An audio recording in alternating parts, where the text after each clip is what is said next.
খোঁজ 24, সত্যের খোঁজে সত্যের সাথে। নমস্কার, খোঁজ 24-এ আপনাদের স্বাগত। আজকে যাকে নিয়ে কথা বলবো তাকে আপনারা সবাই চেনেন, ডক্টর অনিকেত মাহাতো। নির্ভয়া আন্দোলনের যারা কারিগর তাদের মধ্যে অন্যতম। আজকে তার খুব দুরবস্থা কেন? একটি ছেলে ডাক্তারি পড়ছে, জুনিয়র ডাক্তার, সিনিয়র হবে কিছুদিনের মধ্যেই, এবং তাকে বিভিন্ন সমস্যা ফেস করতে হচ্ছে বাই আওয়ার স্টেট গভর্নমেন্ট, মানে পশ্চিমবঙ্গ সরকারের। তাকে একের পর এক কোর্টে যেতে হচ্ছে, কখনো ডিভিশন বেঞ্চে, কখনো সুপ্রিম কোর্ট রায় দিয়েছে তাকে আরজি করে বহাল রাখার জন্য, কিন্তু তবু অনেক দিন পেরিয়ে গেছে, তাকে কিন্তু রাখেনি। কোটি কোটি টাকা খরচা করে কপিল সিবালের মতো লয়ার দিয়ে সরকার সুপ্রিম কোর্টে কেস লড়াচ্ছে। কেন? যাতে ওকে পোস্টিং না দিতে হয়। তার নিট ফল 0।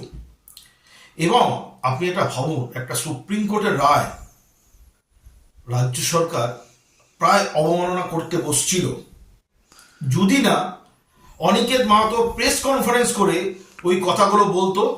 সিঙ্গেল বেঞ্চ যখন 24শে সেপ্টেম্বর রায় দেয় যে না, আমার এসআরসিপের পোস্টিং আর্জি করে দিতে হবে এবং ইমিডিয়েট এফেক্টকে স্বাস্থ্য ভবন এবং রাজ্য সরকারকে আমাকে জয়েন করাতে হবে, সেই 24শে সেপ্টেম্বরের অর্ডারের পর আজ প্রায় এই বছরটা পুরো অতিবাহিত হলো।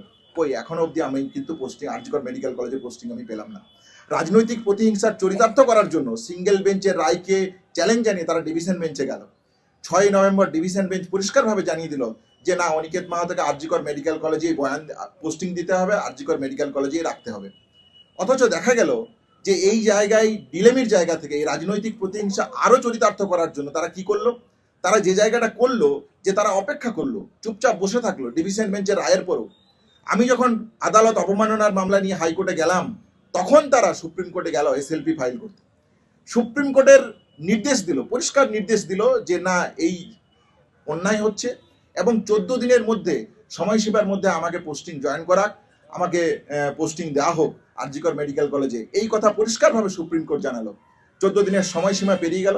আমরা যখন স্বাস্থ্য ভবনে এর জন্য জানতে চাইলাম যে আমার পোস্টিং কবে দেবেন, দেখা গেল সেই জায়গাতেও যে জায়গাটাকে সামনে নিয়ে এলো সেটা হচ্ছে বাইরে 100 মিটার বাইরে পুলিশের ব্যারিকেড দাঁড় করিয়ে, পুলিশ লেলিয়ে দিয়ে আমাদেরকে দেখাতো, মানে পোস্টিং তো দূরের কথা, ডিএমই ডিএইচএস প্রিন্সিপাল সেক্রেটারির সাথে দেখা করার ন্যূনতম প্রয়োজনটুকু বোধ তারা করলেন না।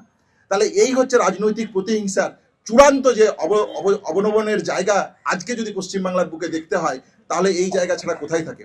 সুপ্রিম কোর্টে অ্যাডভোকেট, মানে রাজ্যে হাইকোর্ট যখন চলছে তখন সওয়াল করছেন অ্যাডভোকেট জেনারেল, তৃণমূল সাংসদ কল্যাণ বন্দ্যোপাধ্যায়। এরা বলছেন যে না, এই জায়গা, এই পোস্টিংয়ের দাবি অনৈতিক, অন্যায়, রাজ্য সরকার কিছু করেনি।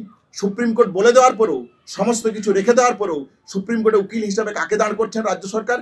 অ্যাডভোকেট, সিনিয়র অ্যাডভোকেট কপিল সিবালকে। কোটি কোটি টাকার 9-6 কোটি কোটি টাকার ধ্বংস তারা শুধুমাত্র একটা পোস্টিংয়ের কেন্দ্র করে রাজনৈতিক প্রতিহিংসা চরিতার্থ করার জন্য রাখতে চাইছে। তাহলে সেই জায়গা থেকে আমি মনে করি যে এখনো অবধি আমি কিন্তু পোস্টিং পাইনি, এখনো অবধি পোস্টিংয়ের কোনো অর্ডার রাজ্য সরকারের দিক থেকে, স্বাস্থ্য ভবনের দিক থেকে পাইনি। এরপর অনিকেত মাহাতোকে বলেছে হ্যাঁ, তুমি আরজি করে জয়েন করতে পারো। আমরা কালকে 6 তারিখে একটা ডিএমএস এর একটা নিয়ে পাঠিয়েছে, আমাকে মেইলে চিঠি পাঠিয়েছে, মানে গতকাল। আচ্ছা, গতকাল রাত্রে যে আমরা আরজি করে তোমার পোস্টিং দিচ্ছি, জয়েন করো। কিন্তু ও করবে না। কেন করবে না? ও বুঝে গেছে ওকে এরপর অনেক কিছু প্রবলেম ফেস করতে হবে। ও প্রবলেম ফেস করবে না, অসুস্থ মানুষদের পরিষেবা দেবে। এই দুটো ওকে করে করে খাচ্ছে। হ্যাঁ, পুলিশ দিয়ে বার করে দিচ্ছে, লেনি দিচ্ছে। হ্যাঁ, আমরা দেখেছি পুলিশকে দিয়ে তোমাকে কিভাবে হ্যারাসমেন্ট করেছে, ঢুকতে না দেওয়া। এটা আমাদের কাছে খুব মানে বিরক্তিকর লেগেছে, দুঃখ লেগেছে। মানে দিল্লি থেকে বসেও আমরা মানে রিয়েলি আমরা খুব দুঃখিত মানে এরকম আচরণ এর জন্য। মানে এই ডিসিশন আমার মানে ঠান্ডা মাথায় আমি ডিসিশন নিয়েছি যে এসএসসি মানে ছেড়ে দেবো এবং টাকা আমি দিয়ে রেডি চলে আসবো। তাও বাকি যেভাবে কাজ করা যায় ডাক্তারিটা সেভাবে করবো। আর এর পাশাপাশি কলেজগুলোতে, বিশ্ববিদ্যালয়গুলোতে যে আন্দোলনের জায়গাটা আছে সরকারের বিরুদ্ধে, তাহলে সেই জায়গাটাকে অ্যাক্টিভেট করার একটা রেজিস্ট্যান্ট গ্রাউন্ড লেভেলে রাখা, তৈরি করতে পারা, আর অবহেলার ন্যায় বিচারের জায়গা থেকে যে অপরাধীয় জায়গাগুলো থাকলো, হ্যাঁ, সেই জায়গাগুলো নিয়ে কাজকর্ম করা, এই দুটো নিয়ে আর করবো। আর তার সাথে যেটুকু বাইরে ডাক্তারি পাবো সেটা করবো। ধরো ডক্টর অনিকেত মাহাতোর পরিষেবা ওয়েস্ট বেঙ্গলবাসী পেতে বঞ্চিত হবে মনে হয়, যদি এটা আমার নিজস্ব মতামত। এটা আপনি ঠিকই বলেছেন, কিন্তু ধরুন আমি জুনিয়র ডাক্তার হিসেবে তো 3 বছর কাজ করলাম অ্যানাস্থেসিয়াতে, আমি তো মন প্রাণ দিয়ে কাজ করেছি, পরিষেবা দিয়েওছি। হ্যাঁ, সিনিয়র রেসিডেন্ট হিসেবে এই কাজ শুরু করতে যাচ্ছিলাম। যদি এই পরিষেবাটার যে জায়গাটা আপনি বলছেন, এই পরিষেবাটাই আমি দিতে না পারি, আমি যে আশঙ্কাটা রাখছি প্রতিহিংসার জায়গা থেকে দেখা যাবে যে এই তুমি ওটা করলে কেন, এইটা করলে কেন, হ্যাঁ এইটার শপথ দাও, এটার এই দাও, ওখানে এই কপিটা দাও, কাল স্বাস্থ্য ভবন থেকে এইটা নিয়ে এসো। তাহলে আমি তো মনেই করছি না ডাক্তারিটা করতে পারবো বলে। যদি ধরুন আপনার মনোবলটা ছিল সিঙ্গেল বেঞ্চে গেলেন, সিঙ্গেল বেঞ্চে হেরে গেলেন, আমাকে জয়েন করিয়ে দিলেন, কিন্তু দেখা গেল যে এর তো কোনো এন্ড নেই। মানে সুপ্রিম কোর্টের কথা আমি মানবো না, 14 দিন সময়সীমা আমি চাইলাম সেটা মানবো না, তাহলে তো আমি কিছুই মানছি না। যেখানে এন্ড হয়ে যাচ্ছে, মানে দেখা যাচ্ছে না, সমুদ্রের মাঝখানে আপনি দাঁড়িয়েছে, কোথায় চর আপনি দেখতে পাচ্ছেন না, তাহলে সেই সমুদ্রে আমি হাঁটতে যাবো কেন?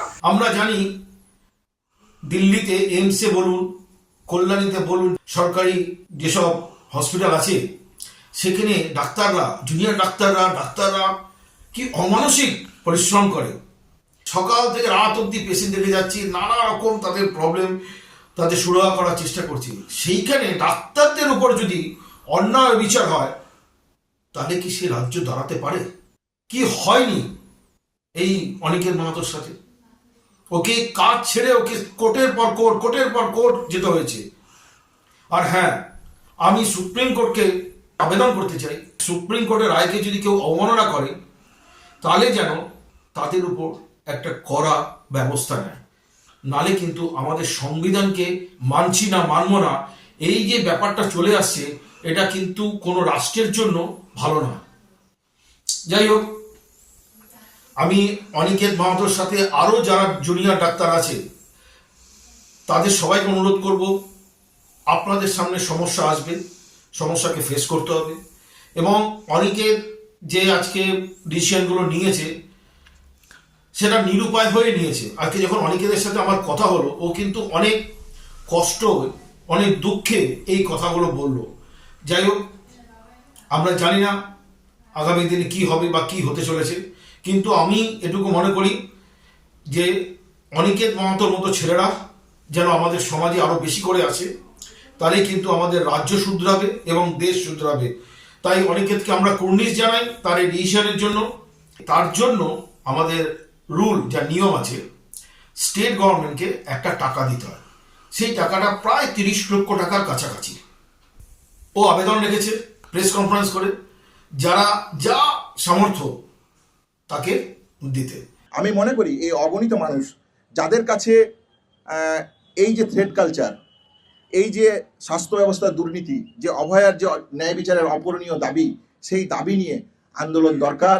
সেই দাবি নিয়ে পশ্চিমবাংলার মানুষের কাছে, মেডিকেল কলেজগুলোর কাছে, প্রত্যেকটা জায়গাতে একটা সুষ্ঠু গণতান্ত্রিক পরিবেশ রক্ষা করার আজকে আশু কর্তব্য বলে আমি মনে করছি।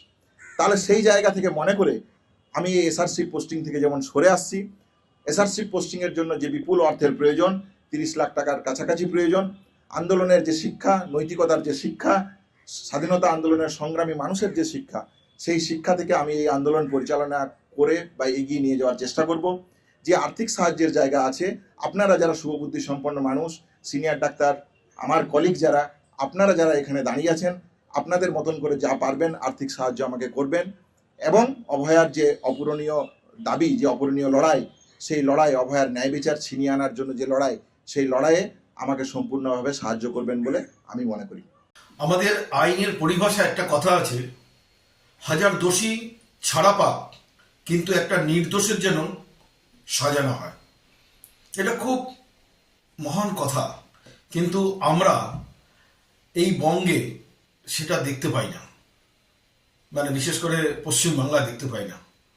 সেটা আপনারা জানেন, অনিকেত মাহাতোর যে একটা উদাহরণ সেটা আমরা দিলাম। এছাড়া যেটা বলতে চাই, যারা এই খোঁজ রিপোর্ট দেখে, যারা আমাদের দর্শক আছেন, তারা যদি অনিকেত মাহাতোকে সাহায্য করতে চান তাহলে আমরা একটা কিউআর কোড দেবো, যেখানে রোজ 20টা কি বেশিটার বেশি ট্রানজ্যাকশন করা যায় না, আপনারা সেরকমভাবেই করবেন। এর পাশাপাশি ব্যাংক ডিটেল দিয়ে দেবো, ব্যাংকে আপনারা ট্রান্সফার করতেই পারেন আপনাদের মতো সামর্থ্য অনুযায়ী। আপনাদের যার যা সামর্থ্য সেই অনুযায়ী ওনাকে আপনারা টাকা পাঠাতে পারেন। ভগবানের কাছে প্রার্থনা করি যেন অনিকেত মাহাতো ভালো থাকে এবং নির্লসভাবে মানুষের সেবা দিতে পারে একজন ডাক্তার হিসাবে। আজকে পর্যন্তই, আবার দেখা হবে নেক্সট এপিসোডে অন্য কোনো অনুসন্ধান নিয়ে। নমস্কার। খোঁজ 24, সত্যের খোঁজে সত্যের সাথে।